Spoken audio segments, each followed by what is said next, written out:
استاد علی ایک تاجر کا واقعہ بیان کرتے ہیں. بزنس مین تھا اور آج سے 30 سال پرانی کو بات انہوں نے بتائی. تہران کا رہنے والا تھا. بزنس کرپٹ ہو گیا, جیسے بہرحال حالات ہیں, کووڈ ہے, جس طرح انسان زندگی میں بڑے بڑے لوگوں کو نقصان ہوا. بزنس خراب ہو گیا.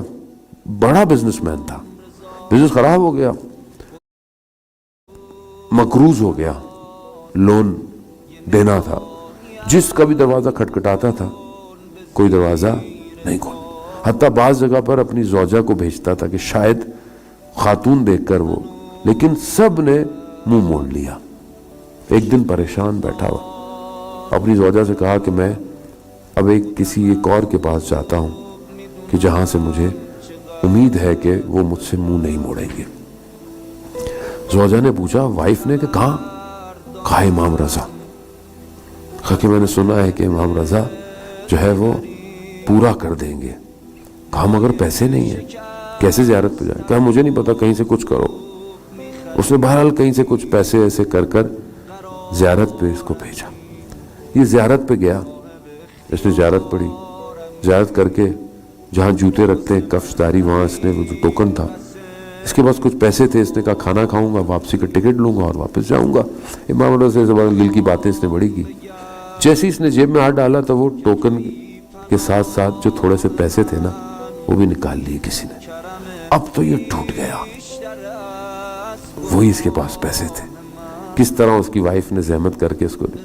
وہاں سے سیدھا دوڑتا ہوا زری کے پاس گیا. کچھ کہا نہیں اس نے, اور دل میں کہا کہ امام رضا آپ جانتے ہیں, اگر تو آپ نہ جانتے اس کا مطلب ہے آپ امامت نہیں. امامت کا مطلب ہر چیز پہ تشرف ہے.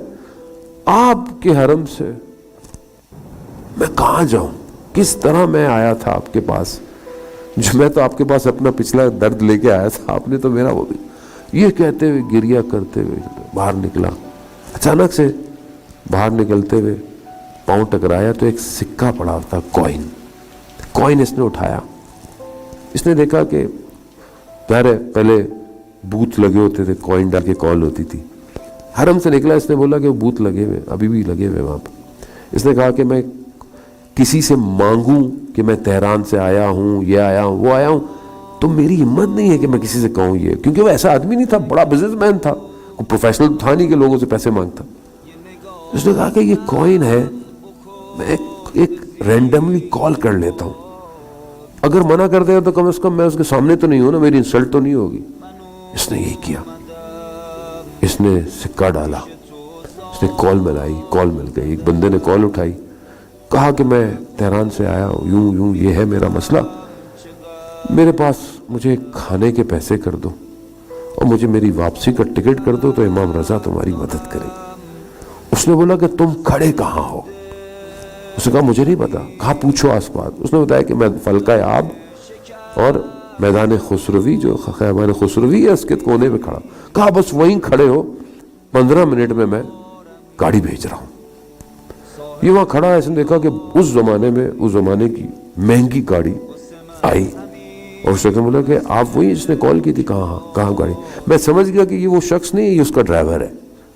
یہ مجھے لے کر گاڑی میں شہر کے ایک بڑے پوش ایریے میں گیا. دیکھا کہ بہت بڑا گھر ہے. میں جیسے اندر ہوا, ایک شخص سیڑھیوں سے نیچے اتر رہا تھا, اور آ کر اس نے مجھے گلے لگایا. کہا میں ہی ہوں جس سے تمہاری بات ہوئی ہے. کہا آؤ اندر آؤ. میں اندر آیا. اس نے مجھے چائے پلائی, شربت, ایک بڑا اچھا ویلکم دیا. پھر اس کے بعد اس نے مجھے مفصل کھانا کھلایا, بہترین کھانا. اب میں یہ دیکھ رہا کہ کھانا تو میں نے کھا لیا. اب میں نے کہا کہ بزرگوار زحمت ہوگی, مجھے ٹکٹ کے پیسے دے تاکہ میں واپس جاؤں. اس نے کہا تمہارا مسئلہ کیا ہے؟ اس نے کہا چھوڑے, میں مسئلہ بیان کر کے آپ کے سر میں درد کروں گا, میں امام رضا سے اپنا مسئلہ نہیں. اس نے کہا مسئلہ کیا ہے؟ کہا میں بزنس مین تھا, میرا بزنس خراب ہو گیا, یہ ہو گیا, وہ ہو گیا, کسی نے بہرحال لون ہے میرے پاس. اس نے کہا کتنا لون ہے؟ اس زمانے میں اس نے کہا کہ میرے 200 ملین تومان میرا لون. اس 30 سال 200 ملین بہت ہوتا تھا. ابھی شاید اس کی اتنی قیمت نہیں ہے, ابھی تو شاید 15-20 ہزار ڈالر ہوگا, لیکن اس زمانے میں بہت تھا. کہا کہ اور تمہیں دوبارہ کام شروع کرنے میں کتنے پیسے چاہیے؟ کہا کہ 60-70 ملین. اس نے چیک نکالا, اس نے 200 ملین لکھے. اب یہ پریشان ہے کہ یہ کر کیا رہا ہے. دوسرا چیک نکالا, اس نے 70-80 ملین لکھے. اس نے بولا کیا ہے. ایسے میں ایک جوان آیا اور جوان نے اس کو بڑے ادب سے چائے پلائی اور چلا گیا. کہا کہ یہ تم نے اس کو جوان کو دیکھا؟ کہا یہ میرا بیٹا ہے.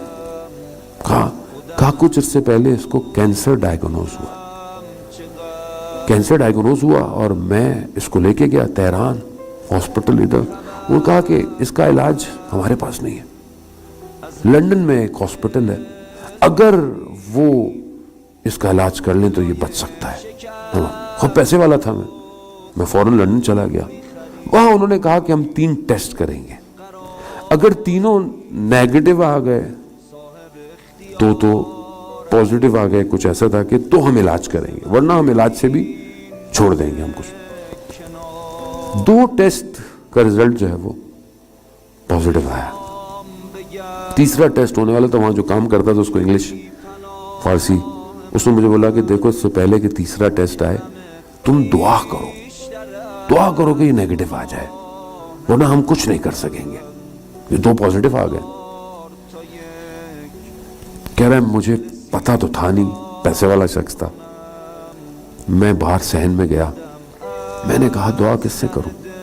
مجھے ایک دم امام رضا کا خیال آیا. میں نے کہا یا امام رضا, میں آپ کا بہت اچھا زائر تو نہیں کہ میں اس طرح آپ کے حرم نہیں آتا, مشہد میں رہتا, لیکن آپ کا ہمسایہ ضرور ہوں, اسی شہر میں رہتا ہوں. بس مجھ پہ کرم کر دیں میرے بیٹے پر. میں آپ کے ظاہر پر ایسا کام کروں گا نا, سنگ تمام یعنی اینڈ کر دوں گا, میرا آپ بچے کو جو ہے وہ صحیح کر دیں.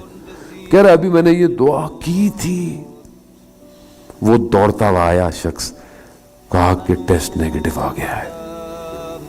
بس میں وہاں سے اپنے بچے کو لیا, دوبارہ ٹیسٹ کیے انہوں نے, وہ سارے ٹیسٹ جو پوزیٹو آئے تھے وہ بھی نیگیٹو آ گئے.